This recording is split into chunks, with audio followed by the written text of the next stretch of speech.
So Nick, here we are. We're in the 2020 L5P Duramax. This has the 10-speed transmission. It's the Denali. It's the GMC package. It's got all the bells and whistles. GMC package, I love it. I mean, they're all Chevys, right? They just rebadge some of them as GMCs. Isn't that the rule? Yeah. I think it's also worth mentioning this truck has aftermarket wheels and tires on it. You can see that in the video.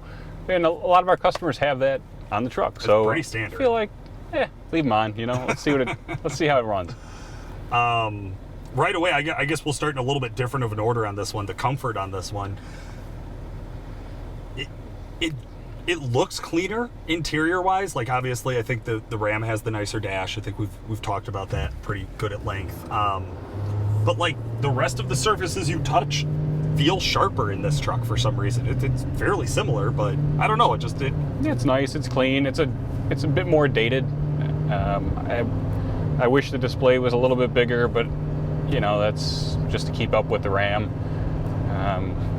I feel like for the most part, the truck has most of the features. You know, the Denali used to be kind of king of the hill as far as features go, and now it's, I mean, it's still up there, but I think everybody else is caught up. Yeah, exactly. Right? Yes.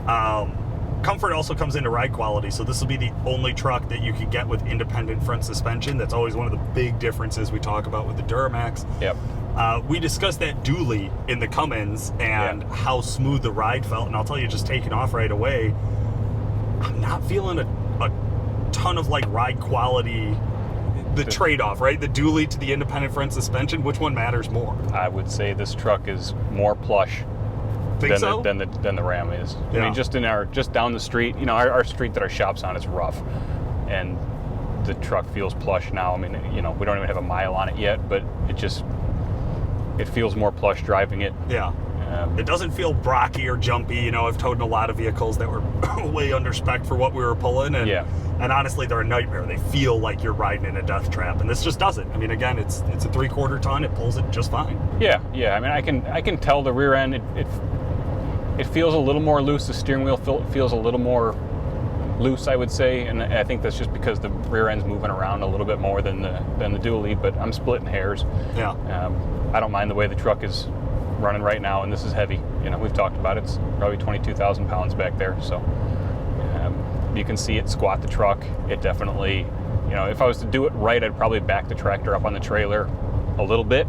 Okay. You know, just get your weight in the right just spot. to get in the perfect spot. But for the sake of this test, whatever. Pretty equal comparison. You can see what it does to you can see how the rear end squats in the Dodge or in the Ram compared to how this truck squats with the exact same load position. Yeah.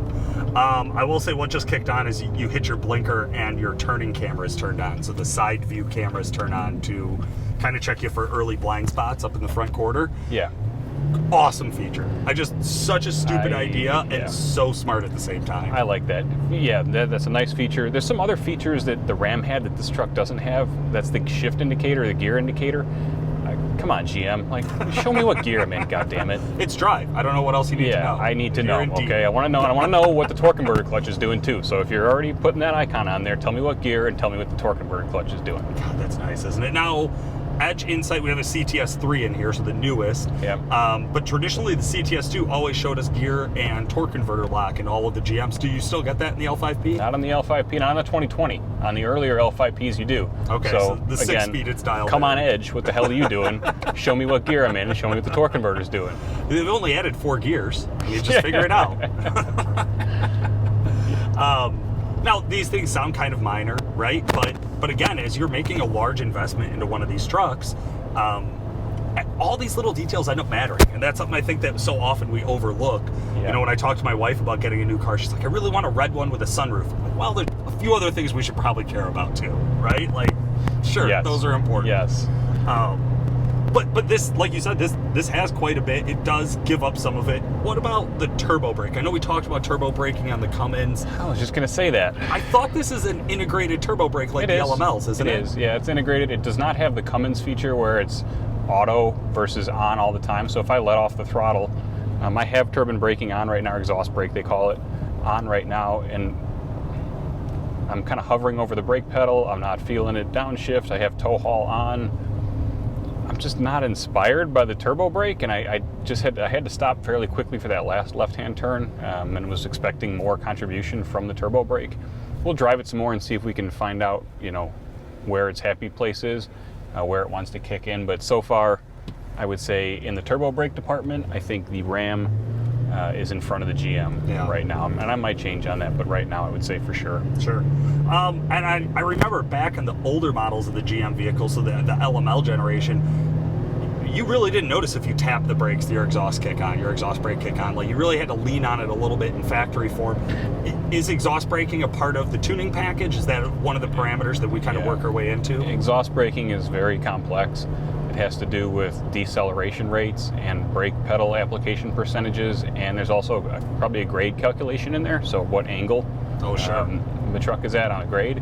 So for the most part, we leave that alone. On some of the Cummins 13 to 18, we've allowed the brake to shut a little bit further to get a little more braking activity out of it. And I think we've done that on the 19 as well. So just to get a little more help out of it. We have not done anything with the L5P turbine braking as of yet, so it should perform as factory equipped. Gotcha. You're not giving anything up by adding the power. You're still getting that factory exhaust brake that's built in. Oh yeah, of course. Yeah. Gotcha. NVH. So we talked about the Cummins being quieter. We'll give it a minute here, or just a second, to hear some road noise as we're driving. This truck is quieter. There's no doubt. Come on, man. It probably is. Yeah. Okay. That's going to be a hard one for me to argue. Again, not that the Cummins is loud. It is not loud. It's not loud. But yes, this is much smoother and quieter. You really. Yeah, I mean, it'd be more. Like, I think I'm hearing the tires than I'm hearing the engine. I think you're hearing the aftermarket tires more than you're hearing the engine. Yes. I would say this is more, you know, I don't want to say BMW, Mercedes, but compared to the Ram, it's BMW, Mercedes. Yeah, it just feels a little more luxury. Yeah, for sure. So comfort's a big deal as we talk about these. One thing I think we kind of cruised over and maybe didn't hit on real clear on the Cummins was mile per gallon. Everybody towing wants to talk about fuel mileage. Now, I know, you know, fuel mileage is going to be largely impacted by the load you're towing. So generally we talk about fuel mileage in stock form versus tuned form, unloaded, flat ground, sea level, highway speeds. Yeah. That's where we want to measure the numbers because we can control for the most amount of variables. But towing, still, it matters. Do you see a big impact with a tune? Does like, if I ran this truck with this load with a stock calibration compared to the tune file, am I going to see a difference?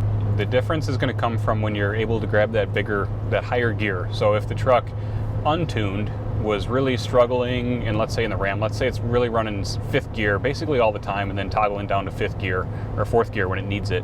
You know, if you can run fifth gear consistently with the tune and avoid the use of fourth gear, you're going to see a significant improvement in mileage. Mileage is really tied to RPM. So RPM, mean or average RPM across your trip is going to largely dictate your fuel mileage. Everything else equal, right? So same trailer, same wind profile, same tires. Of course, if your tires are low, or if you got that big toy hauler with a big front on it, or if you're running 35-inch mud terrains that are 12.5 wide, all those things contribute, right? If you got your torsion bars cranked up and you got a big wind profile underneath the truck, you know, guys forget about all that stuff. The tune has more to do with maintaining that torque curve and allowing the truck to run those higher gears than it does with, you know, just magically giving mileage. Well, more timing, I've heard, gives you better fuel mileage. Yeah, so. that's for the most part, that's BS. I've done tests where we've changed the timing curve significantly, and the mileage change is really not there. Yeah. Also, you're going to run into a host of other problems with these emissions-equipped trucks by doing that. Yeah, I think a lot of those kind of old school tactics really just aren't effective anymore, right? And so I'm glad you mentioned emissions equipment, because we do see a bit of a difference in emissions equipment from these three brands. They, of course, all have the similarities. They all have EGR, DPF, DEF, SCR, the whole host. But they work a little bit differently. Now, we've talked in the past, and I know that there's some preference to seeing how the Cummins performs on the road while towing. But this truck's been across some long trips with a load on it. How'd the emissions equipment hold up? Did you notice it was even there? I would say on none of the trucks you're going to notice the emissions equipment. Unless you're looking for regen, you're just not going to notice it. Or if you smell it, you might get a whiff of it through the window, if the breeze is blowing just right. But on any of these trucks, you would be hard-pressed to figure out if it's in regen or if the emissions equipment is active or not. And that's just the way that the factory engineers design it, and it makes sense, and I love it. Yeah. As far as tracking regen frequency, I would say the Cummins is more likely to go through passive regen. The system seems to be, its frequency of active regen is more like 1,000 or 1,200 miles, whereas this truck would be more like 500 miles or 450 miles, depending on how you're using it. Okay. So your regen frequency is going to be higher on this truck. And I do prefer the Cummins as far as the emissions equipment setup. I always have, really. I feel like Cummins just has an advantage. And I don't know if it's because of all their experience with the ISX, ISL, with the over-the-road trucks, but that's just how I feel. Yeah. Yeah, they seem to be really good at managing heat. And for anybody who doesn't know, passive regen and active regen has to do with dosing fuel. It is the cleanest way I could describe it. It has to do with temperature of the DPF. Okay, yeah. So in active regen, the truck is doing something, generally dosing extra fuel. You got it. To raise the temperature in the DPF, and it actively has to do extra to get the DPF hot. Passive regen is just saying you're operating the truck in a way that your temps are high enough, it'll regen by itself. It doesn't have to do anything extra. Right. So it's a passive regen. And we do see, obviously, guys who tow passive regen much more often than anybody who's going to drive on the highway. Makes sense, right? and in the LMLs, it used to be you never really got into active regen because passive regen, the temperature in the DPF was usually above 700 degrees, which is kind of the magic number. And you could go ad infinitum and not go into active regen. On this truck, they switched the location of the SCR and the DPF, so the DPF doesn't have a tendency to get as hot and therefore doesn't go into passive regen like the LML did. And that's just a choice, by the factory engineers. Well, I guess what that lands me on is, do we see a difference in, a dramatic difference in fuel mileage from one truck to the other? Anytime you're in active regen, you're going to be using more fuel. That's just life, man. So certainly the truck with fewer active regens is going to use less fuel. The odds of you noticing it, unless you are a hand-calculated paper miser, really keeping track of your fuel mileage, I would say is fairly low. Okay. It wouldn't drive my buying decision on one of these trucks. And I don't think you don't hear anything about it in the literature. Nobody talks about it. Yeah. If you want to know, great, we just talked about it, but I wouldn't let it influence your buying decision. Okay.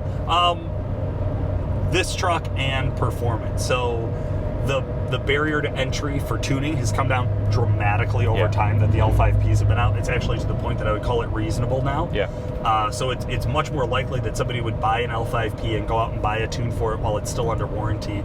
That tune's going to give you quite a bit more peak horsepower than it did in the Cummins. We mentioned in the Cummins, that's our lowest horsepower platform to start from or to end from right now. Yep. But tell me about that difference of driving this or towing with this thing stock compared to towing with that tune on it. I know it gets rid of the dead pedal. What else do they got? Towing with this truck tuned, you'll notice that you have a lot more wider torque curve. So, sorry here, we're just a little bit tight on. Okay. There it is. You'll notice that the truck has a tendency to shift a lot stock. It's a 10-speed transmission. It's shifting often, and as soon as you kind of lean into the throttle, it wants to shift. It wants to downshift. It wants to find the right gear, and that's okay. I mean, it's a game of efficiency. We want the truck to be in the right rev range and to be operating most efficiently. With the tune in the truck, you'll notice that you have the tendency to avoid some of those shifts. So you can lean in the throttle. You can take advantage of the gear you're in, maybe at 30 or 40% throttle, without causing it to, I want to shift again, right? Right. And so in that way, it makes the driving experience more pleasurable. I would say the 10-speed trans is kind of a challenge right now on the L5P, and that's because we don't have any way to tune it at the time of this filming. We may by the time you watch it. But being able to tune it would be a big help because, as we form that wider torque curve, we want to be able to tell the transmission, take advantage of that, hang on to a gear a little bit longer, or lock the converter clutch up here where you wouldn't before because you didn't have the amount of torque to do that. Right. So that's kind of my frustration with the 10-speed trans right now. I think what I've noticed with the 10-speed is normal driving, normal towing, reasonable throttle inputs. You'll never care that it's a 10-speed. You probably won't notice. But if you go to really get on it, if you put your foot on the floor, yeah. if you're having a grunt up that hill, that's when you're probably going to be going, I could do better. Like, let me pick the gear. And you do have the ability to toggle gears. You can cap, you can put a ceiling on the gear that you're in, so you can limit the gear travel. You can say, like, I only want to be in 9th, or I only want to be in 8th or 5th or whatever. But you can't tell the truck, stay in 7th gear. Right. You know, it can go to 6th on its own, and there's nothing you can do about it. And that's one of the frustrations I have with the tap shifter. Yeah. So a quieter ride, probably a smoother ride. Honestly, if we were doing a single wheel to single wheel, like even with the tires, I think the Duramax is going to win on being a smoother ride, quieter ride. It's kind of got that comfort factor for sure. The peak horsepower is there, so you're getting a ton of power for it. Leaves something to be desired on these 10 speeds, but I think that's something that's going to be fixable. I think we'll see that in the future. Well, and you can feel we're on that same hill that we were on the Cummins, right? And you can feel it lug, and it doesn't have quite the same ability to lug as the Cummins. I mean, it's strong, but you can feel it downshift there. Yeah. And you'll probably feel it downshift one more time as we get to the top of this hill. And that's just, you know, that's just the 10-speed doing its thing, trying to find you the right gear. That's it. Now we're going to be driving the Power Stroke next. That also has the 10-speed in it. Yeah, but that totally 10-speed different. That 10-speed's tunable. Right. Ooh. So pretty big difference there. Transient throttle response. I feel like this is one of the areas that this truck really tends to shine. So if I'm rolling 40 and I'm stuck behind somebody and I got to get up and get around them. Yeah, the truck's peppy. It's very peppy. It's got a lot of power. I mean, the tune we're in right now has just shy of 550 wheel horse. We left it in the sport tune because we left the Ram in the big tune as well, just for fair comparison's sake. Yeah. The truck has a lot of response to it. The turbocharger is quick to respond. You know, it's a nice nice truck to drive that way. It really is, and that's where I think the versatility plays into this truck. Where, listen, we know if you're watching this video, you probably tow a lot, but you also probably unhook from your trailer on a fairly regular basis too. You know, you take the camper somewhere, you got to run to town or whatever. Man, unhooked driving, this one's hard to beat. It is, and I would say the 17, 18, 19 L5P is probably, you know, even tougher to beat just because we have trans support, and when we have trans support for this truck, I think it's going to be You think this will really be tough to beat. I don't know. The Ford is a tough nut to crack too. I've been saying it for a while. Yeah, it is really. It's going to be really tough against the Ford, but this thing will be right there. Yeah. Ford's always been great for putting out awesome stats and then disappointing customers, and I feel like since about 15, they've really stepped up that game to kind of change that equation. Yeah, that 20 is a nice truck. I'm just not really impressed with this turbine brake. I mean, you can feel it downshift a little, and it's just like. I feel it kicking. I feel like I'm having to use a lot of truck brake compared to the Ram. So we got a long gooseneck. We talked about turning radius on that Ram. How do you feel about maneuvering in this comparatively? I don't notice it on the trip that we're on right now. Where you really notice it is in the parking lot and kind of shuffling around the shop. And certainly guys that are trying to stuff those tires that are on this truck, these don't really rub, but they will if you come to a tight turn and you're off camber. Look, the tires aren't my thing, okay? They're on the truck just for the test, and if you like them, great. If not, we can be friends. We're okay with that too. Yeah. Right. Man, the L5P, this was, I feel like, a long-awaited truck to tune, a long-awaited truck to come out. There was a lot of hype around it. God, we got to go out and meet Gale Banks and talk about this thing and play with the timing on it while it was on an engine dyno. Yep. We've spent a lot of time around it. Do you feel like just because we've been exposed to it for longer, maybe some of the luster of it is worn off for you? Yeah, I guess it's in its third or fourth year now, third year now, and yeah, I mean, I guess fourth year. Wow. Yeah. Yeah, I mean, they're probably they're probably working on the next one already. I'm impressed with the engine, honestly. I think it shines. It's got a great fuel system, great turbocharger. I'm excited to get the Stealth Turbo launched for this thing. I like tuning them. They respond well to tuning. The controllers have some safety back down features in that I like. Again, like we talked about in the Ram part of the video, you know, if this thing gets hot, it's going to back down. It's got EGT back down feature, and it's got a factory EGT probe, so you don't have to install an EGT probe if you want to watch exhaust gas temperatures. So, you know, we had EGT back down in the LML, brought to you by DuramaxTuner.com, and similarly on the L5P, you know, the gauges from the edge are great. Yeah. But in reality, if you want to tow without them, that's your business. Sure. Well, and I think that EGT back down is something that's one of those kind of like little known features that's phenomenally great for that group of people, where when you're towing and you're that guy who is like, man, I just obsess the whole time about how dangerous am I being right now with my truck, right? You know, and that EGT back down is one of those where it just kind of gives you that peace of mind. It's that little extra piece of insurance of like, hey man, even if something slips by you, or you're sleeping and the wife is driving, don't worry, the truck has got you. It'll still keep the truck safe and keep your EGTs in a reasonable spot, so that you can tow with confidence. You know, you can push it harder. Yep. We're getting lined up. We're going to be doing our draggy pass in this truck. Now, Nick... So we're taking a right and then a quick left. Yep. Nick, I have done a draggy pass in this truck with our lead mechanic and fastest guy in the shop, DJ. Not with a load on it, you haven't. Not with a load on it, we haven't. And I will say, we ran into some problems. We had to do 2 or 3 passes. I don't know that they got any better. But as I mentioned earlier in the video, this truck does not love a wide open throttle rod. It's the transmission that is not a big fan of it, and it really has to do with how often it's shifting. You're going through 10 gears, and there's a lot of handoffs, and the odds of the truck putting down full power during each of those handoffs, probably not going to happen. It's not happening right now. Yeah. And that's just an issue with the transmission tune. So once we get around that, we'll be good. But you know, let's do the draggy pass without the trans tune. Fair comparison to the Dodge, or to the Ram, which also does not have the draggy, or which also does not have the transmission tune. Sure. So we can see, you know, how the truck likes it. Yeah.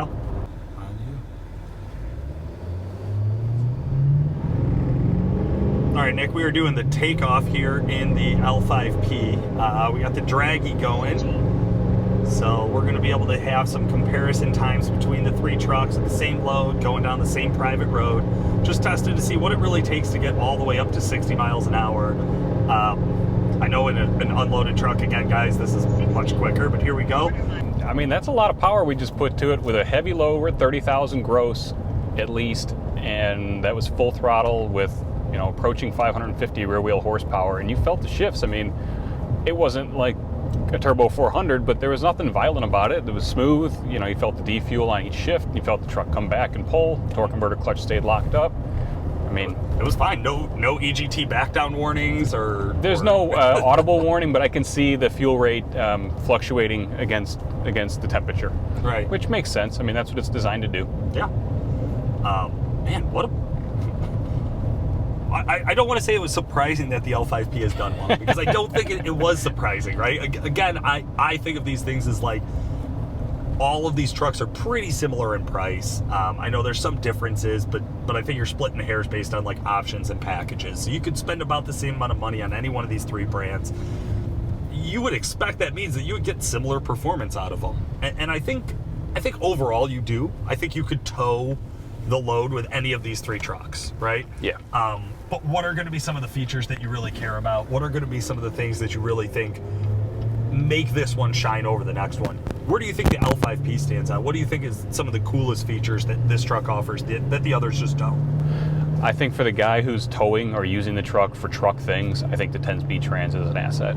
I really do, yeah. I mean, for a performance enthusiast, I don't think it's an asset right now, but for doing what we're doing here, I think the 10-speed trans is an asset. I think the comfort of the GM still hasn't been beat. Yeah. It's been 15, 20 years now, and just the ride quality, and I mean, we don't mean comfort like seat comfort or steering wheel feel or that kind of stuff, but I mean just overall, you know, feels closer to a BMW or Benz than the other trucks do. And I don't know, I like it. I like the Duramax. It's quiet. It just kind of does what it does, and it's snappy, it's responsive. Performed well in that test. Well, guys, all right, I think it's time to go test our last truck today. We're going to be jumping in the 2020 Power Stroke with a tremor package. Let's see how it does. The 6.6-liter Duramax and 10-speed transmission were certainly impressive.